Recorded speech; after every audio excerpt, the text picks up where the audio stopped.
Hi friends, welcome to my channel. My name is Lisa, also known as Fiber Nymph, and today is a very snowy February 24th here at the Mountain House in southwestern PA. How are you? I know a lot of you are probably experiencing way more snow than we are. If you are in one of those locations that has gotten dumped on in recent days, I hope you're doing okay. Stay warm, stay safe. And yeah, we're dealing with it. I actually do have to go somewhere today. I was gonna say I don't have to go anywhere, but I do. I think I'm gonna make my husband take me though, because he's already been out and his car's cleaned off. Mine is not. It is under a mound of snow. So anyway, let's move on with the podcast. If you are new here, thank you so much for stopping by. I hope you enjoy the episode. And if you have been here before, thank you for coming back. Got lots of fun things to talk about today. So I will start by telling you what I'm wearing because sometimes I forget. This is my Hiro cardigan, H-I-R-O, by Julia Farwell-Clay. I knit this, it took me almost a year. I think it was like April of 2017 through January of 2018 to get this thing finished. I knit it out of Lettlopi. So it's definitely a little toothy, but I have a top on underneath it and it's okay. I can feel the prickles, but they're not super annoying. And I do really enjoy this design, and I've gotten a lot of wear out of this sweater over the years. It's very, very warm being an Icelandic wool. So anyway, we're gonna get into, show notes. There are show notes below the video here on YouTube, in the description box, links to everything, project pages, multiple options for that, where you could find me online and on social media, my shop, fibernymphdyeworks.com, everything is linked down below. So if you have any questions about something I talk about today, can't find it below there, please feel free to leave a comment and I will answer you as soon as I can. All right, so some specific announcements for this week, shop oriented.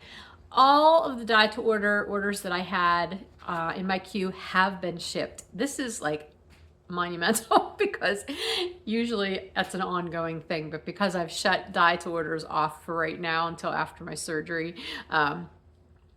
I've got them all done. It was very exciting to have a clear queue. Those have been shipped. I have been adding things to the shop as I can. I usually dye extras when I do dye to orders. I was making a point of doing that. So there are new things going into the shop all the time. I meant to bring some samples out and I didn't. Maybe I'll pop some pictures in.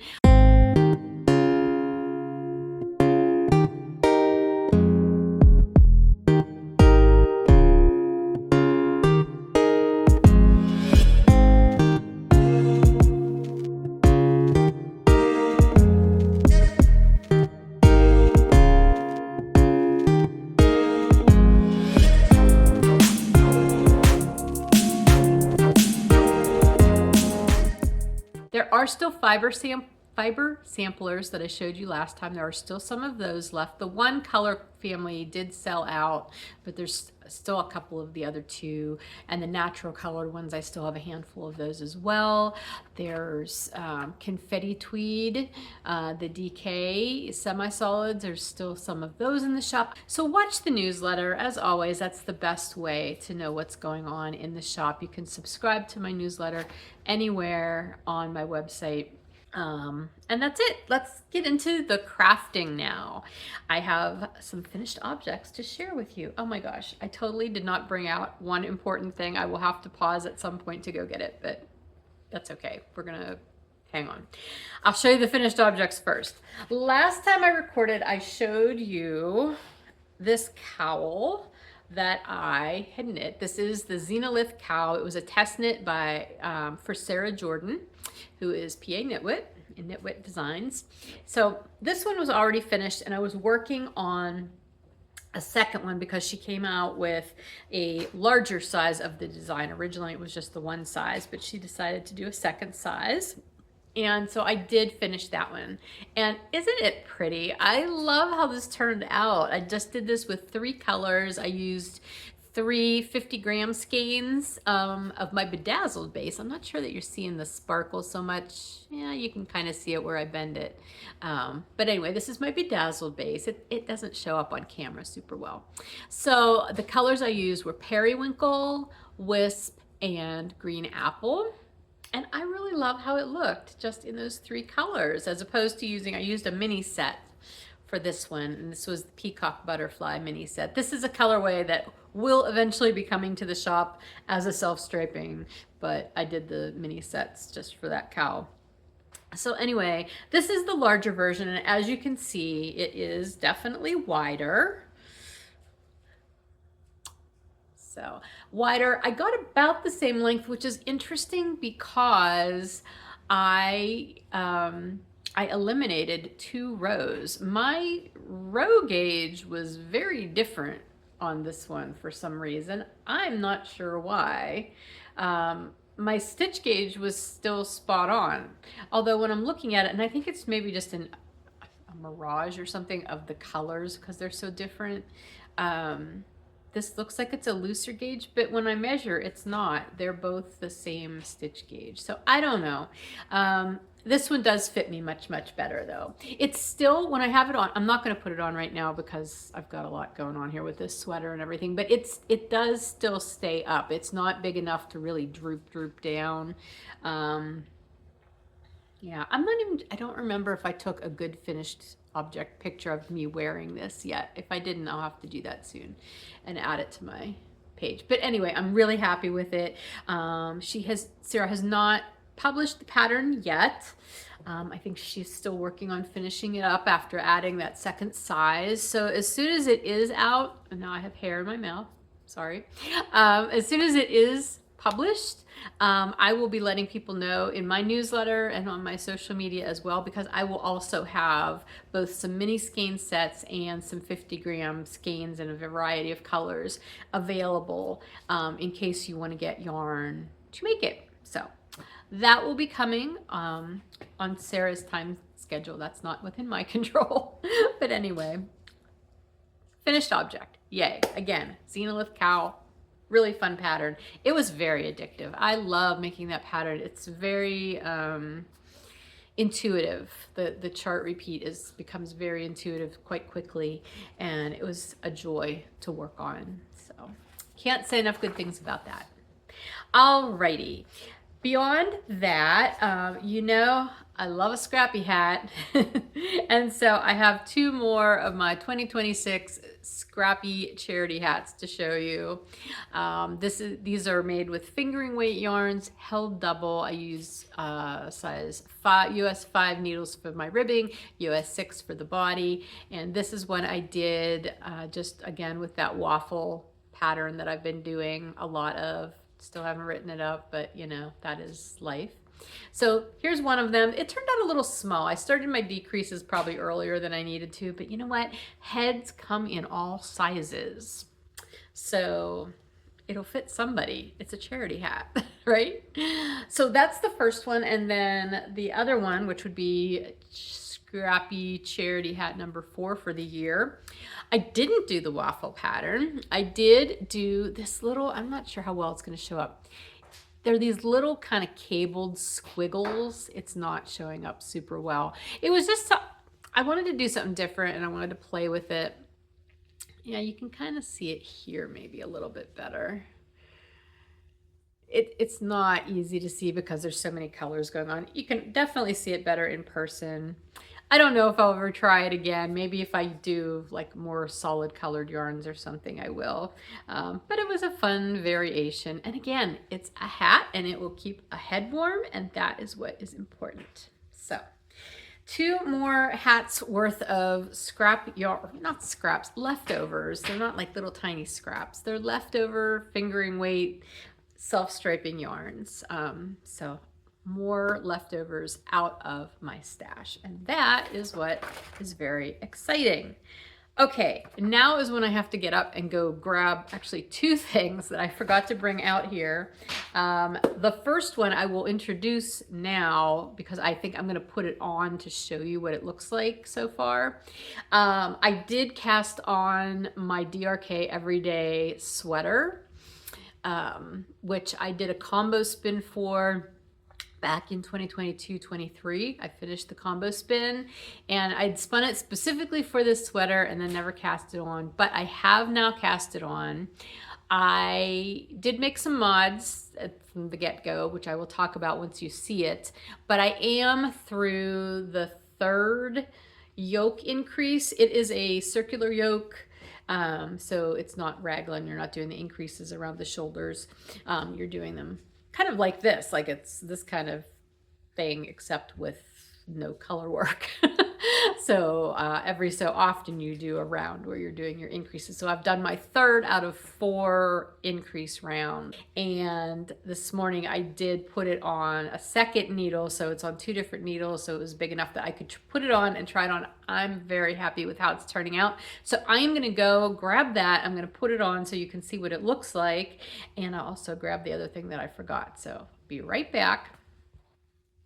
All right. Here I am, and here's the sweater.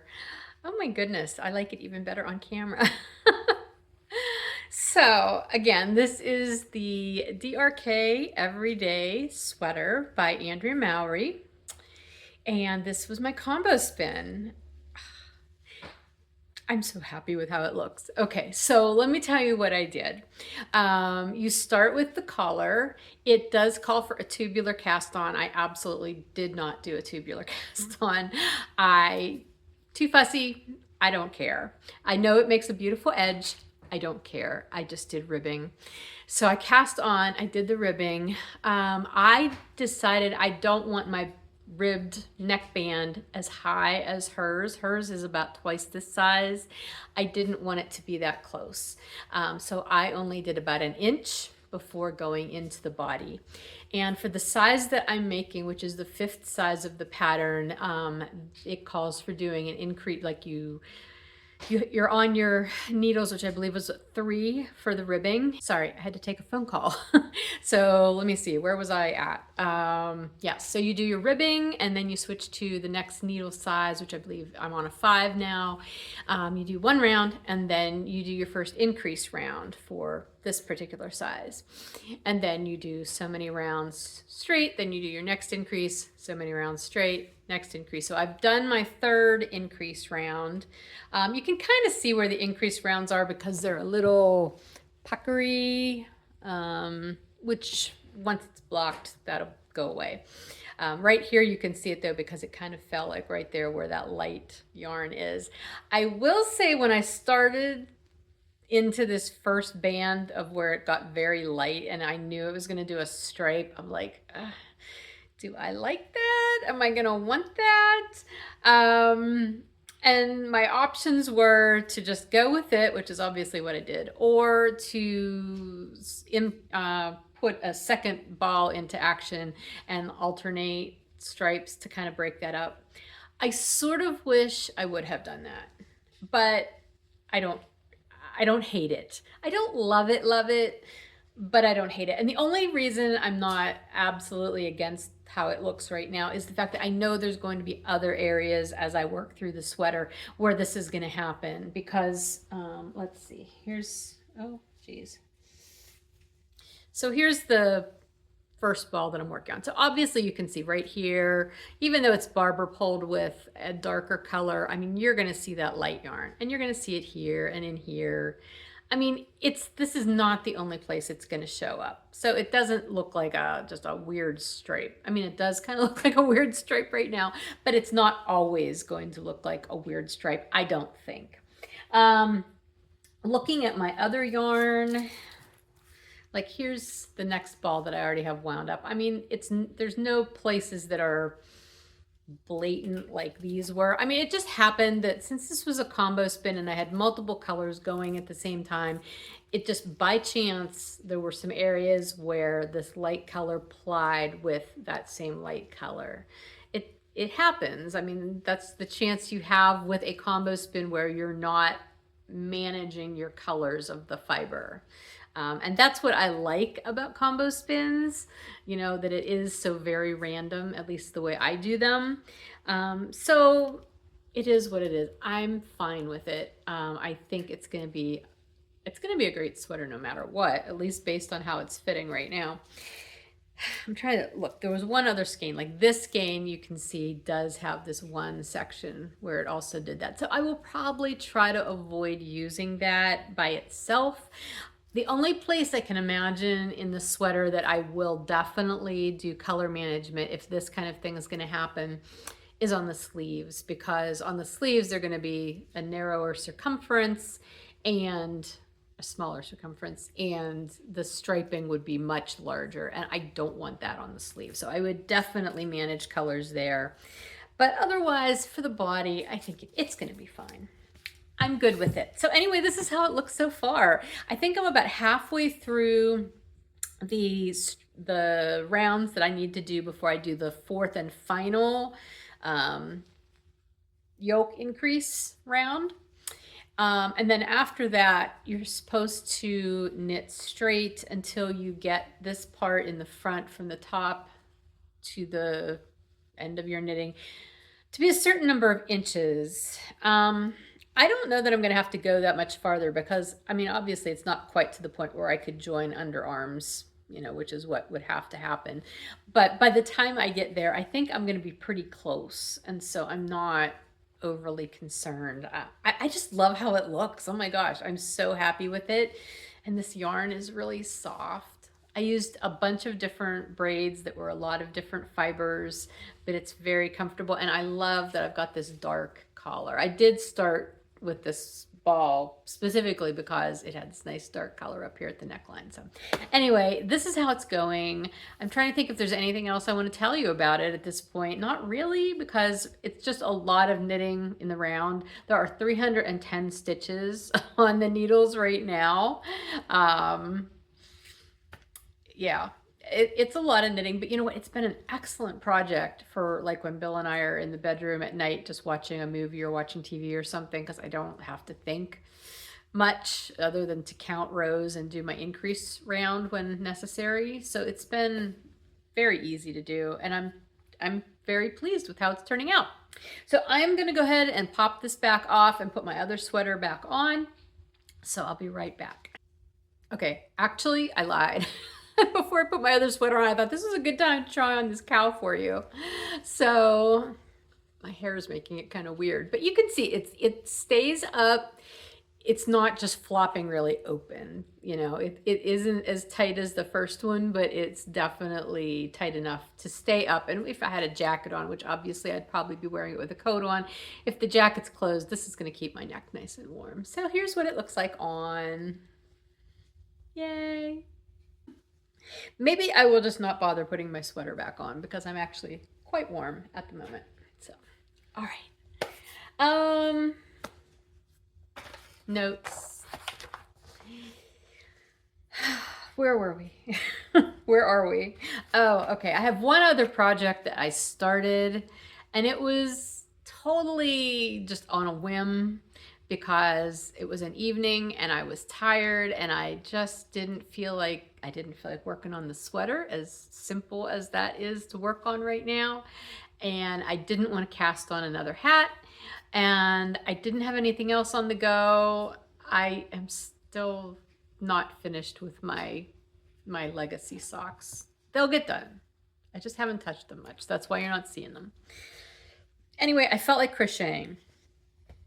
I didn't feel like casting on or chaining on another Fairweather cowl, though. I know you're surprised because that's my go-to, but I do really love that block stitch. And so I decided, you know what would happen if I did that stitch and used it as a blanket block, a blanket square. And so that's what I did. And what I did was I pulled out all of my bags of leftover semi-solid minis, or my leftover semi-solids.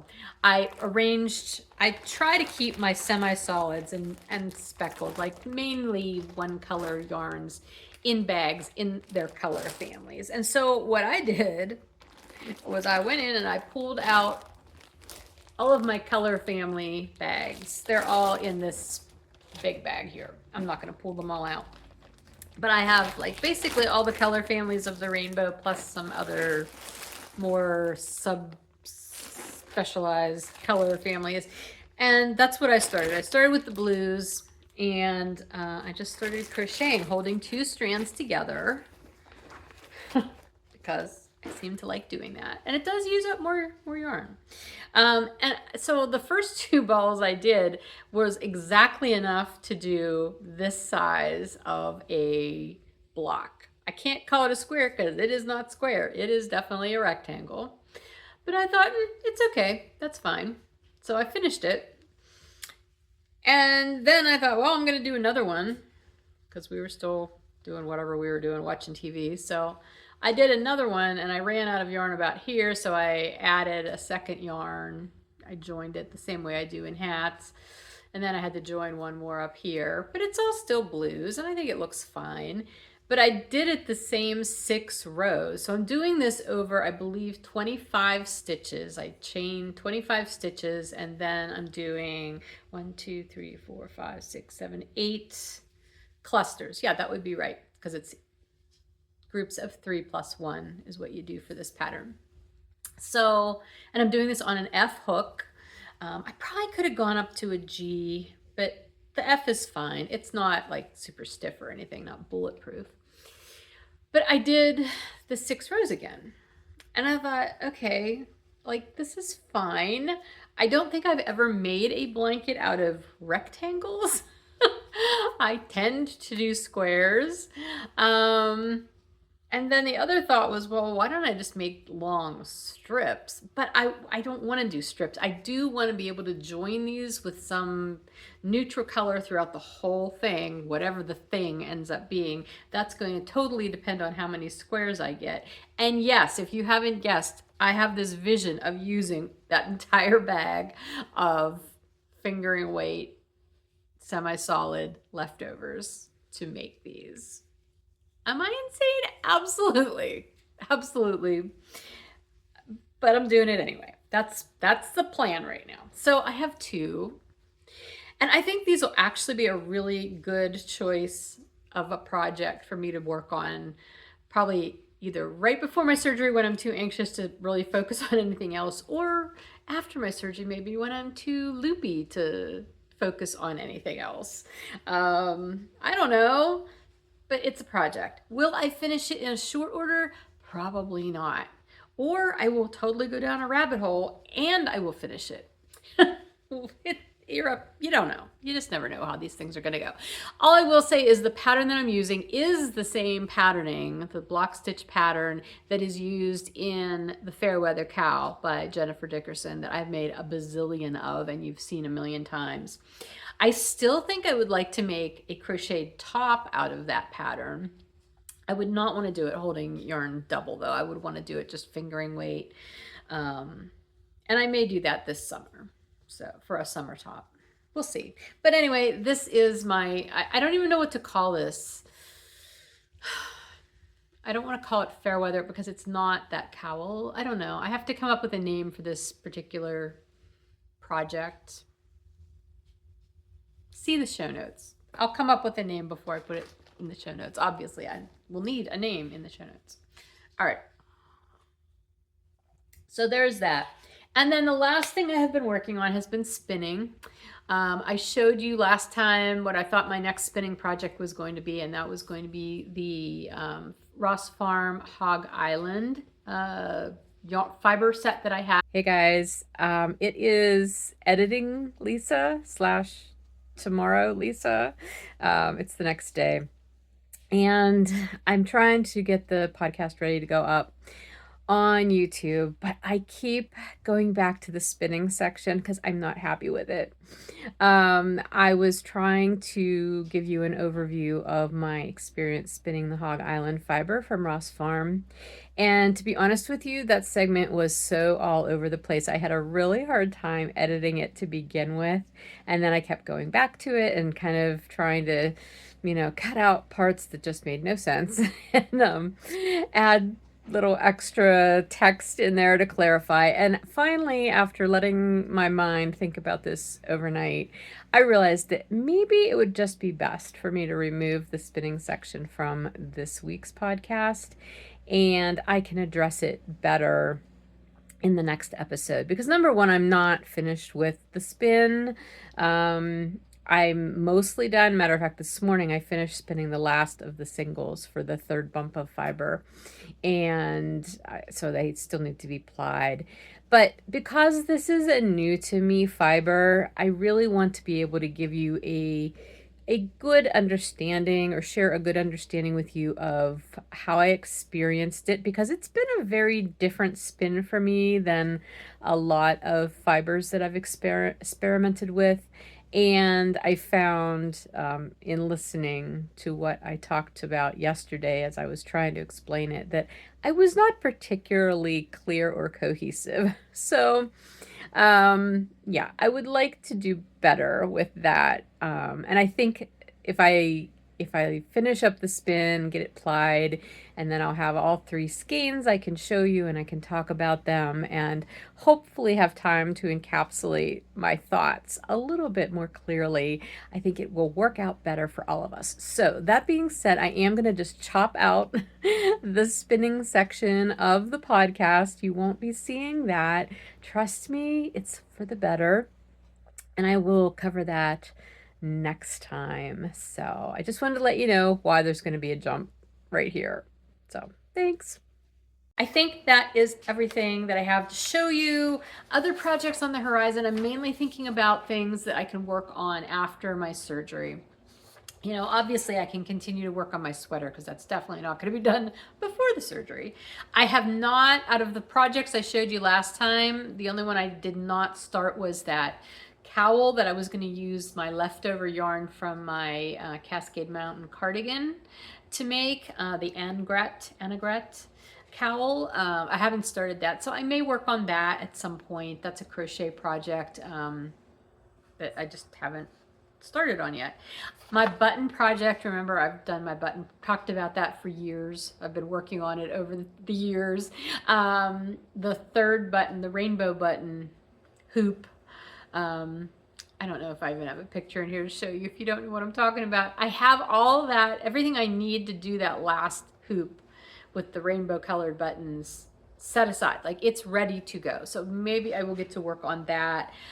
I don't know if I will cross stitch. I have my cross stitching sitting there. I have sewing things that I thought maybe I would work on. I would like to weave, although I'm not sure how realistic weaving will be for me after surgery, just because of how my limitations on how I'm going to be able to sit and how far I can bend. I don't know that being slightly reclined is going to be a particularly comfortable position to be in to weave. Perhaps with my smaller loom that I work at the table that I don't have in a stand, I could probably do that. But probably my bigger loom that's on the stand, I feel like I would have to sit further up to weave with that. I don't know. I'm still thinking about that, but I do think I'm going to at least warp my smaller loom and have that ready to go if I do want to do that. And of course I will probably be painting because I enjoy that, and that's something easy to do anytime. So anyway, that's my thoughts right now for future projects. I'm more focused on having to get ready for the actual surgery and get the house ready and things like that. So the projects, they will be ready. There will be projects for me to work on. No problem. All right, let's move on to the make-along. That's our Keeping It Simple make-along that we're doing all year this year. You can take part on Ravelry, in the Ravelry, the Fiber Nymph Dye Works Ravelry group. You can take part on Instagram using the hashtag that is right here. I should just put it in the show notes because I can never say it correctly off the top of my head. It's basically what you want to do. We're keeping it simple. You choose your goals for the year. It is never too late to join in. We do have a very active chatter group or chatter going on in the group. There is, aside from whatever you choose for your goals to be, I also have quarterly challenges this year. The first quarter challenge is underway, and that is finishing up whips that you had going on before this year started. So that's going on through the end of March, as well as like organizing your stash and organizing your supplies, things like that. Those are our focus for the first quarter. As for me, this sweater is definitely one of my projects that I wanted to do this year, as is using leftovers. So, you know, these hats, this, whatever this is going to end up being, that definitely falls into my keeping it simple projects. I'm trying to think what else. I don't know. I'm sure there's other spinning my fiber stash. I definitely want to do. So, and working with hand spun, and this sweater falls into that category as well. You know, actually using my hand spun yarn. Additionally, I am still trying to work on new recipes. I'm sorry, I'm itchy now. I did make 2 new recipes since I talked to you last. One is Parmesan crusted tilapia from Taste and Tell blog. Okay, I got to preface both of these recipes. My husband had dental work. Matter of fact, I think the last time I recorded, he may have been at the dentist. He is at the dentist again today, and he was at the dentist one time in between there. Basically, he had to have a previously crowned and root canaled tooth that the crown kept falling off of. He thought he was just going to have it put back on, but no, they had to actually take, if this is gross for you, just jump ahead a few minutes. Hi, Polly. Polly's very meowly lately. I don't know why. Anyway, they had to remove the whole tooth and do a bone graft. And so that's been all stitched up, and he can't chew because he also doesn't have the molar behind there. He lost that one many years ago. He has a lot of bone loss, which is apparently a genetic thing. His sisters had the same issue. So he can't chew on the one side of his mouth. So he's chewing on this other side of his mouth, but he's also got crowns over there and a lot of tooth issues. And so I've been doing my best to make him very soft foods that will still be healthy, but will be minimal chewing. So the tilapia, basically tilapia just falls apart in your mouth. And that's a fish, and that's something that I can also eat. So I did do the Parmesan crusted tilapia. The crusted part was not crusty. It was soft. I don't know. There was Parmesan on there, no crust, but it tasted fine. So we did have that one night. Another thing I made for him for this purpose was crock pot pork loin, which I did not use pork loin, but I did use pork chops that were loin chops. I don't eat pork. I do occasionally. Sometimes I get carnitas when we have Mexican, but I mainly don't eat meat. I eat fish, so the fish was fine. But for him, I did these pork chops, and I just cooked the bejesus out of them in the crock pot. But I did follow this recipe for the seasonings and stuff, and he said it was very good, and I shredded the heck out of it. I did that with some chicken breasts too. That wasn't a specific recipe, but I cooked them really well and then shredded them. The only problem with both the pork and the chicken, though, although he said the pork was better than the chicken in this way, is it's kind of stringy. Even though I've made it very small, you know, the pieces as small as possible, you know how meat can be kind of thready or, you know, stringy. That's the word, stringy, not thready. The side that he can chew on, he's got some issues with some teeth there that have gaps because the one crown that was put in wasn't put in right. And so the strings, the thready, you know what I mean. The meat is getting caught up in there, and it's really irritating his gums. But they can't really do anything to fix that right now because that would involve removing that crown and then getting another crown, and like then he wouldn't have anywhere that he could chew. You need your molars to chew food. I feel so bad for him. I feel very fortunate because as I do have one crown. I had to have one root canal several years ago But that's it. I have been blessed with very good teeth my entire life, and I'm very thankful for that. And so I feel so bad for him. He's like, I'm like an old horse whose teeth are just ground down because he did not, growing up, his parents didn't really take him to the dentist unless there was a problem. Like my mother was fastidious about my dental care from day one, as soon as I got my first tooth, you know, and I know not everybody had that experience. So between the genetics and just early poor dental care, like he does struggle and I feel bad, but I'm doing my best to try to make him things that he can eat that don't involve a lot of chewing. It's hard.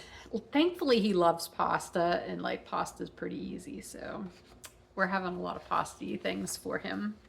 Okay, so those are my recipes. Even if you are not having tooth issues, I do recommend those recipes. They're both good. So, okay, moving on. We were just at life stuff. I've been all over the place here today. The weather has been bonkers. We had so much snow, and then suddenly it got warm and most of the snow melted except where Bill had plowed large piles of snow. And now it's snowing again. And at least we're not having the sub-zero temperatures anymore, thankfully. It's been like kind of in the 30s, 20s, 30s. It's going to stay there and then bounce up into the 50s and then go back down and then be in the 40s. I will say the 2 days prior to my surgery, as well as the day of my surgery, I believe it's going to be in the 50s. Rainy, but I'll take the rain. I have been more worried about, you know, having to maneuver with snow or ice, you know. And he's like, I don't know why you're worrying about that. You're literally like going to be 2 feet from the front porch when we get home.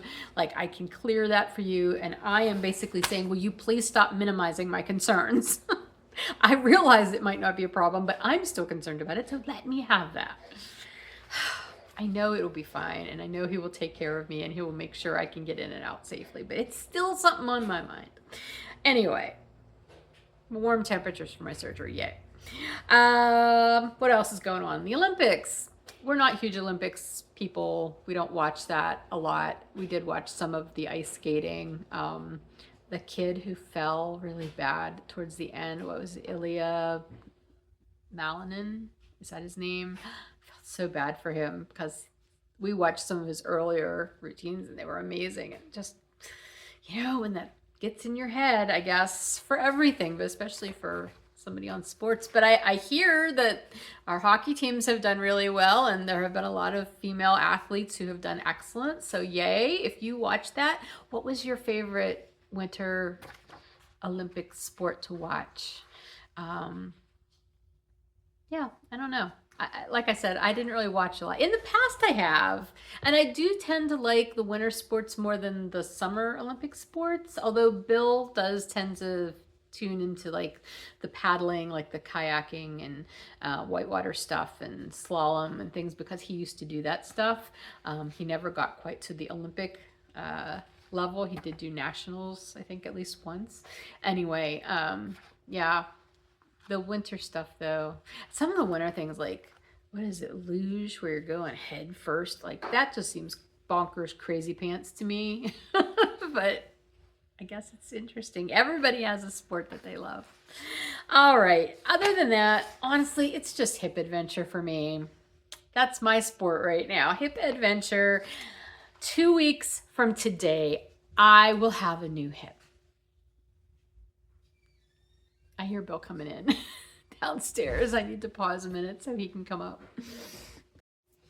Okay, so yes, 2 weeks from tomorrow is my surgery date. So 2 weeks from today, I should have a new hip. I'm hoping everything will go well. I keep talking to the nurse that they gave me to, you know, talk to about questions I have and everything. And she's been very helpful. I'm trying to not be her craziest patient ever with all the questions that I ask. My first round of questions were more about the written information they had given me and just getting clarifications. My second round of questions started with, I've been watching YouTube videos of hip surgery.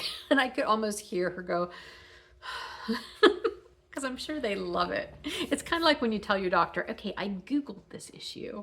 But anyway, she was funny. She's like, yeah, a lot of people don't like to watch those kind of videos. I'm like, yeah, some of them were kind of gory. Honestly, most of them are not actual surgery videos. They're more like animations, you know, computer animations of what's going to go on.